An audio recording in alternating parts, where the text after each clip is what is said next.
আমি চেষ্টা করব পেজের 10টি করে ব্লগ শেষ হলে আবার নতুন করে অ্যান্টি নেওয়ার জন্য। আসসালামু আলাইকুম, শামনিস ফ্যামিলি পেজে ব্লগ 21-এ আপনাদের সবাইকে জানাই স্বাগতম। ভালো আছেন তো সবাই? আমি অনি, হ্যাঁ আলহামদুলিল্লাহ ভালো আছি। এখন একটা অসুস্থ মানুষের ব্লাড প্রেশার মাপা হচ্ছে। ডাক্তার তাকে বলে দিয়েছে দিনে 2 বার করে তার ব্লাড প্রেশারটা মেপে নিতে এবং হার্টবিট ঠিক আছে কিনা সেটা খেয়াল রাখতে, কারণ কিছুদিন আগে সে হার্ট অ্যাটাক করেছে।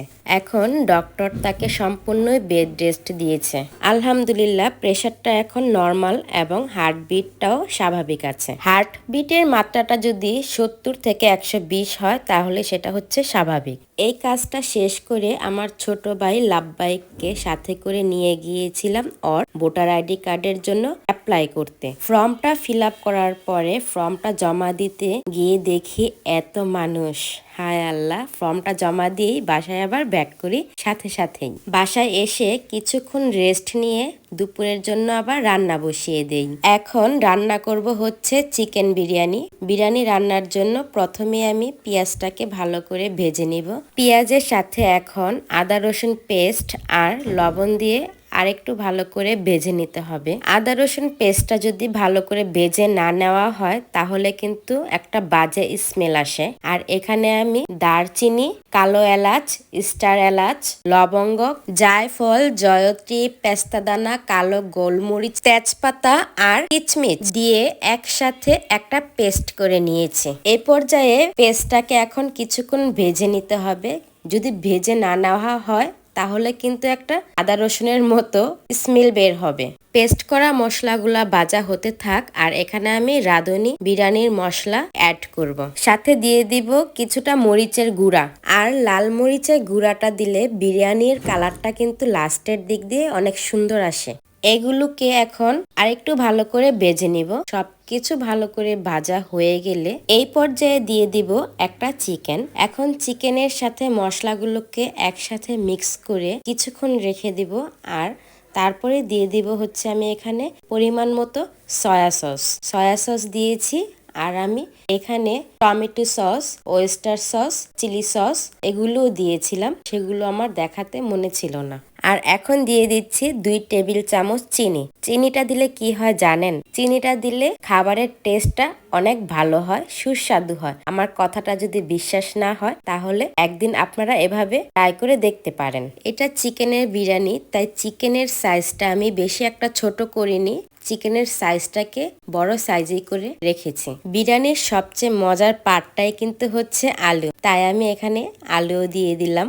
আলু আমি আর আমার ভাই অনেক পছন্দ করি। আপনারাও হয়তো আলু অনেকেই পছন্দ করেন, তাই না? বিরিয়ানির মধ্যে আলুর সাইজটা যদি দেখতে সুন্দর দেখা যায় তাহলে আরো বেশি সুন্দর লাগে।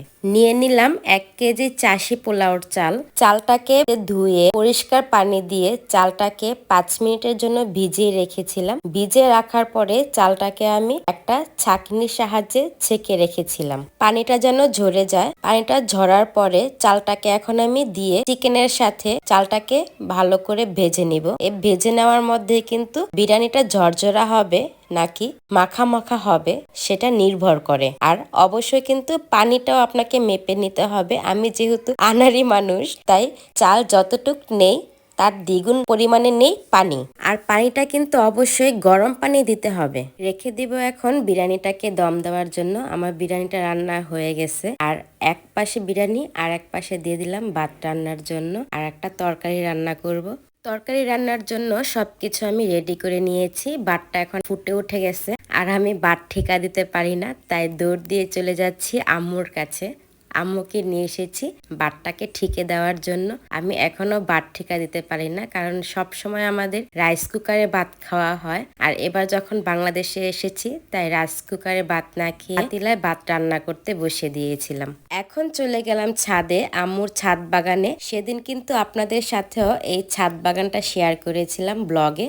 এখন যেয়ে দেখি ছাদ বাগানে কি কি সবজি আছে। ছাদ বাগান থেকে খুঁজে এই বেগুনটা পাই, আর আরেকটা পাশে দেখি আরেকটা বেগুন, এই দুইটা বেগুন নিয়ে নিলাম। আর আরেকটু খুঁজে দেখি এটাও দেখেছি ছোট একটা বেগুন, তবে এটা নিব কিনা জানি না, তবে আর কি করার, পেয়ে যখন গেছি তাই এটাও নিয়ে নিলাম। এখন আরেকটু খোঁজাখুঁজি করে দেখি, ও মা, মাশাল্লাহ, দুইটা লুইবাও ধরে গেছে গাছের মধ্যে, তাই এই 2 পিস লুইবাও নিয়ে নিলাম। মরিচ গাছ থেকে কয়েক পিস মরিচও নিয়ে নিলাম। একসাথে গাছের সবজি দিয়ে হয়ে যাবে আজকে রান্নাটা। আর এই লাউ গাছটা কি সুন্দর ঝাঁকিয়ে উঠেছে, কিন্তু মাশাল্লাহ কি সুন্দর সবুজ সবজিগুলো গাছের মধ্যে ধরে আছে। ছাদ থেকে উপরে উঠে কিচেনে গিয়ে দেখি আম্মু কিচেনে দাঁড়িয়ে আছে। উনাকে বলছে ডাক্তারে বেড রেস্ট করতে, উনি যা দাঁড়ায় আছে তার জন্য আমি কি করতেছি। তার নাকি খুব খারাপ লাগতেছে, সে আমাকে কোনো কিছুই রেঁধে খাওয়াতে পারছে না, কোনো কিছুই করতে পারছে না,